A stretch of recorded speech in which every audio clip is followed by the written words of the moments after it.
நீங்கள் படத்தில் பார்க்கும் சகோதரி மெக்சிகோவை சேர்ந்தவர்.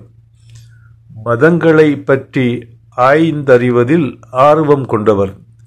கிறித்துவ குடும்பத்தைச் சேர்ந்த அவர் தன்னுடைய 12வது வயதிலிருந்தே உண்மையான மதம் எது, கடவுளின் மார்க்கம் எது என்பதை பற்றி ஆய்வு செய்வதில் கவனம் செலுத்தி தன்னுடைய 16வது வயதில் அந்த ஆய்வினுடைய விடையை, தன்னுடைய தேடலுக்குரிய பதிலை பெற்றுக்கொள்கிறார். அவர் 4 ஆண்டுகளாக ஆய்வு செய்ததில், பலரிடம் விசாரித்ததில் உண்மையான மார்க்கம் இஸ்லாமிய மார்க்கம் என்பதை உணர்ந்து கொண்டு, அறிந்து கொண்டு, இதுதான் கடவுளால் இறுதியாக உலகிற்கு கொடுக்கப்பட்ட சிந்தனை, வேதம், மதம் என்பதையெல்லாம் உணர்ந்து கொண்டு தன்னை இஸ்லாத்தில் இணைத்துக் கொள்கிறார்.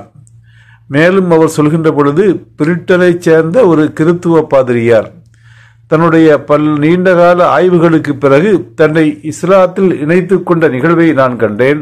அதுவும் என்னை இஸ்லாத்தை நோக்கி விரைந்து வருவதற்குரிய காரணங்களில் ஒன்றாக அமைந்தது என்று சொல்கிறார்.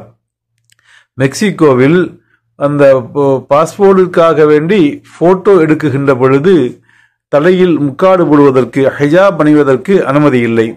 இந்த நிலையில இவர் இஸ்லாத்தில் இணைந்த பிறகு தன்னுடைய பாஸ்போர்ட்டுக்காக வேண்டி போட்டோ எடுக்க சென்ற பொழுது ஹிஜாபை கழட்டுவதற்கு, அகற்றுவதற்கு அதிகாரிகள் வந்து சொல்கிறார்கள். ஹிஜாபை அகற்றிவிட்டு புகைப்படம் எடுத்து வருமாறு வேண்டுகிறார்கள்.